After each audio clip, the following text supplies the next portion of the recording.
I personally used to hate Christians.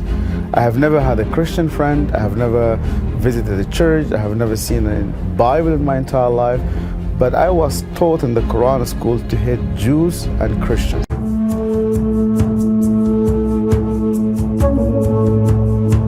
I went to a government elite school. We were all Muslims. And when there came a Christian from Southern Sudan, he was the only student in the school who was from Southern Sudan, and it happened to be a Christian. And he came and sat next to me, and his name was Zechariah. I hated him. I hated him because he's from Southern Sudan, a different culture. I hated him because he was a Christian. We caused him lots of problems. Like in the class, whatever problem happened, it all ended up with him. You know, we hit him, we beat him like nearly every single day. But what struck me, he was very nice. And then I thought, how can an unbeliever be so nice and so smart? You know, I had this picture about Christians are immoral, Christians are like the bad people. You know, morally, he was the best one in the class. And you insult him, he always smiles at you. You do bad things to him, he's never hitting back. And this actually struck me inside, you know, and I started even to hate him more because of that. And then one day I said to my friends, we need to kill Zechariah. We need to kill him because he's a Christian, and we need actually to clean the school from an unbeliever. And in one night, we attacked him. We attacked him in the wood, in the forest, in a very dark night. He was walking under a tree, and we climbed on the tree and we waited for him. And when he came, we jumped on him, and we had our guns because we had a military training that time. And we hit him so bad, and he was crying, was shouting. And one of the guys was putting his hand in his mouth, you know, and I was in the top of him and the other one. So we hit him so bad, and he was almost dead. He almost died. And I said to my friends, okay, then leave him, because we injured him so badly that he will definitely die. And we left him in the wood in the middle of this dark night so that he will die. And Zechariah never came back again to school.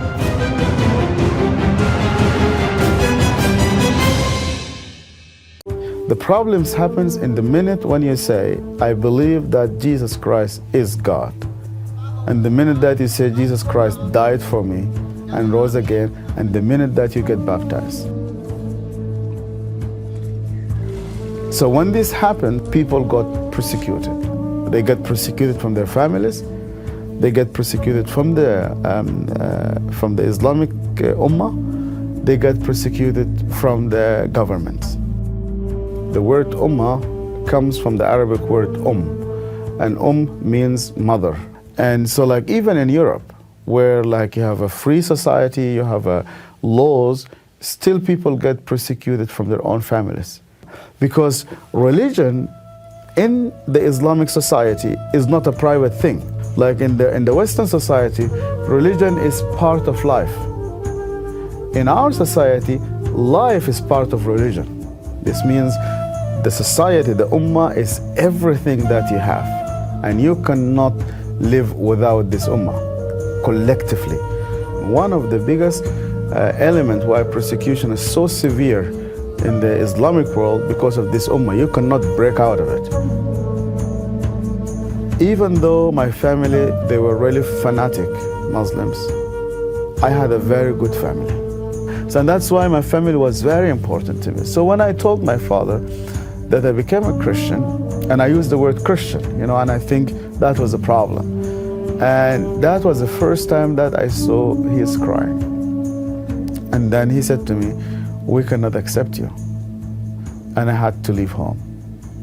That was one of the most devastating moments in my entire life.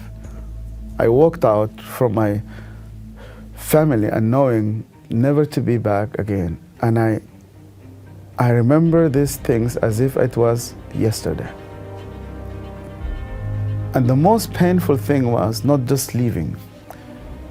Like a couple of days later, I bought the normal newspaper that we have in Khartoum, just reading it.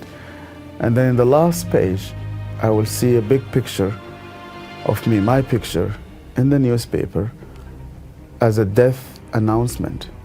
So my family, they declared me to be dead. I no longer live.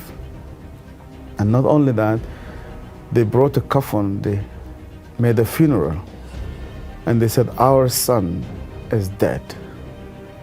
And they brought this coffin to the cemetery, and they buried it there.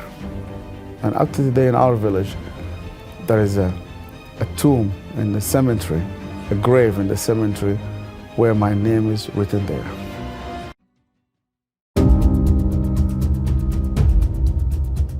I went the first time back to the Middle East after many years, and I went to Egypt, and I was teaching in Cairo in a seminary there. And then after my teaching was done, a Southern Sudanese came to me with his gray hair, and he came to me and he started to speak to me. He asked me where I came from. I told him my name, my family name, and where I lived in Khartoum. And this pastor started to cry. And then I asked him, why are you crying? And then he looked at me and he said to me, do you remember me? I told him, I can't remember you. I have never met you.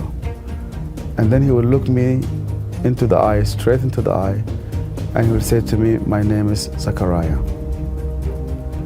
So that was this person that I almost killed one day. I met him 25 years later. And the minute he said his name, I saw his broken arm and his broken leg, and I saw the injuries in his face. The injuries in his face where actually I damaged him.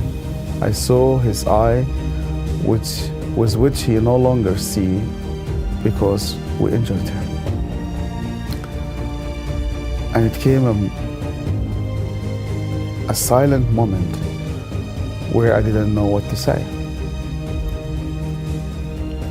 I expected many things that he would say, but one thing I never expected to hear from him. Zechariah would look me straight into my eye. He said to me, Yasser, because you hated me so much, you persecuted me so much, I always prayed for you.